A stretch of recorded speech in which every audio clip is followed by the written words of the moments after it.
KBRFradio.com news, I'm Derek Sidian, and this is the weekly news recap, brought to you by Fergus Falls Monument, online at foreverstonmemorials.com, memorials that matter, and Lilligards, your local Mahindra dealer on Highway 13 West, Wahpeton.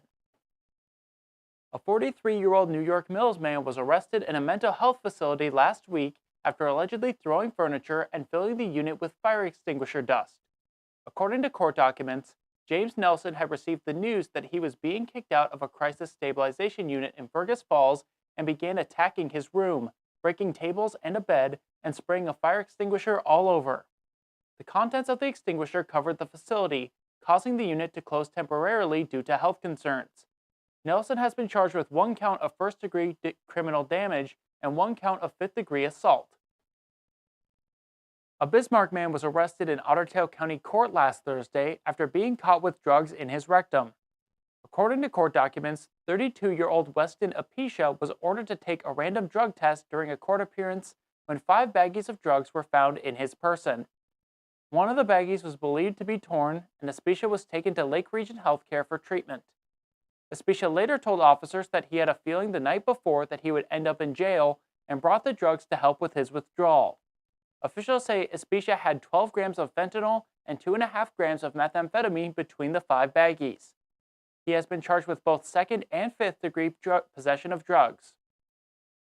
A Fergus Falls man and his passenger were injured following a crash west of Wendell at around 3:30 Sunday afternoon. According to the Minnesota State Patrol, 68-year-old Edmund Campion of Fergus Falls was traveling east on Highway 55 when his vehicle exited the roadway and into the right ditch and continued into the field. Campion and his passenger, 41-year-old Marie Hedstrom of Alexandria, suffered non-life-threatening injuries and were transported to Elbow Lake Hospital for treatment. According to officials, neither occupant was wearing their seatbelt, and it is unknown if alcohol was a factor in the accident. A Battle Lake woman and 2 others were injured in an accident between a semi and 2 passenger vehicles Monday morning. The Minnesota State Patrol responded to the icy crash at around 9:01. According to officials, all 3 vehicles were heading east on I-94 near mile marker 92 when they collided.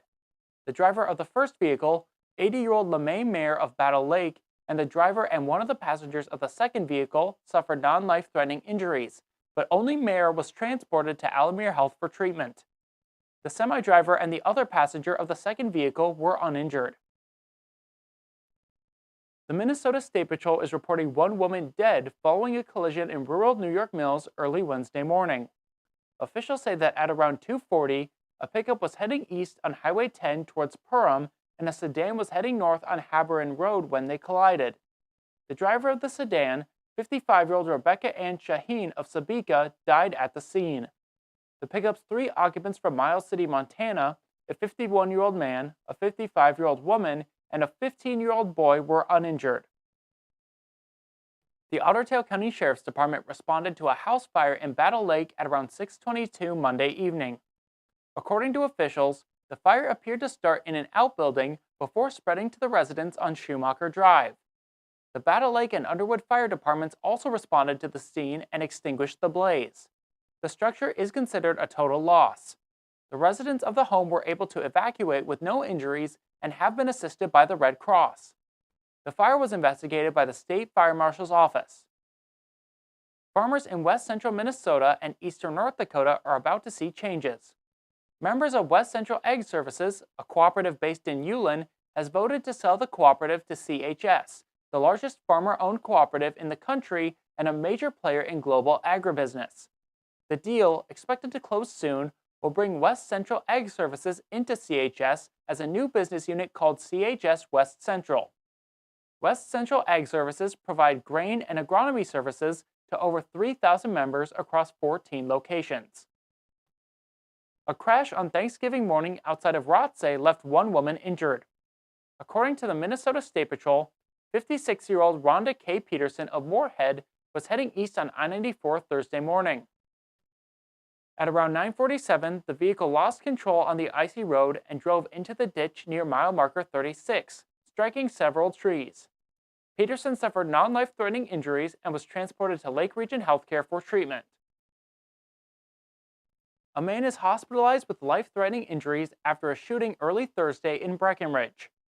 Officers say a man who doesn't live at the home was suffering from gunshot wounds. He was taken to a local emergency room before being flown to another hospital. Investigators say the victim is expected to survive. No word on any suspects in the shooting. This has been the Weekly News Recap, brought to you by Fergus Falls Monument, online at foreverstonемemorials.com, memorials that matter, and Lilligards, your local Mahindra dealer on Highway 13 West, Wahpeton.